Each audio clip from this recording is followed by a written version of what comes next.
Asia কাপের super ফোরে ভারতের বিপক্ষে হারের পর পাকিস্তানের সাথে ম্যাচটি টাইগারদের জন্য হয়ে উঠেছে অঘোষিত সেমিফাইনাল।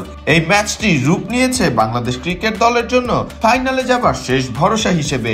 এই ম্যাচ নিয়েই এবার মুখ খুললেন ভারতীয় সাবেক ক্রিকেটার এবং ধারাভাষ্যকার সঞ্জয় মঞ্জরেকর। জানালেন প্রায় 15 বছর পিছিয়ে আছে পাকিস্তান।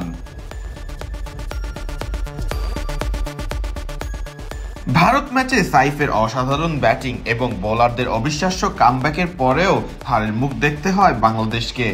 তবুও টাইগারদের জন্য ফাইনালের পথ খোলা রয়েছেই। সেক্ষেত্রে জয়ের বিকল্প নেই পাকিস্তানের বিপক্ষে ম্যাচে। টুর্নামেন্টের অঘোষিত সেমিফাইনালে মুখোমুখি হবে বাংলাদেশ এবং পাকিস্তান।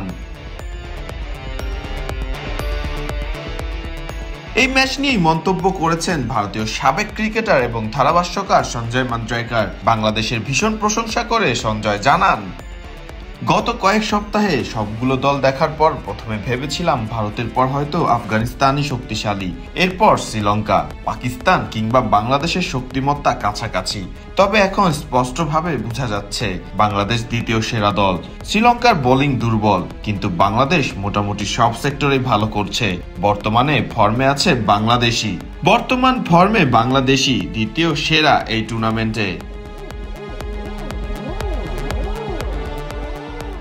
টাইগারদের প্রশংসার পাশাপাশি তিনি পাকিস্তান ক্রিকেট দলের সমালোচনাও করেন। তিনি জানান, পাকিস্তান প্রায় 15 বছর পিছিয়ে আছে। বাংলাদেশের প্যাশন অনেক বেশি, তরুণরা দিন দিন উন্নতি করছে। পাকিস্তান এখন দুর্বল। চলতি এশিয়া কাপে ম্যাচ জিতলেও নিজেদের সেরাটা দিতে পারছে না পাকিস্তান। দলের সেরা খেলোয়াড়রা ছন্দহীন। এই পাকিস্তানকে হারাতে পারলেই ফাইনালের টিকিট পাবে বাংলাদেশ ক্রিকেট দল।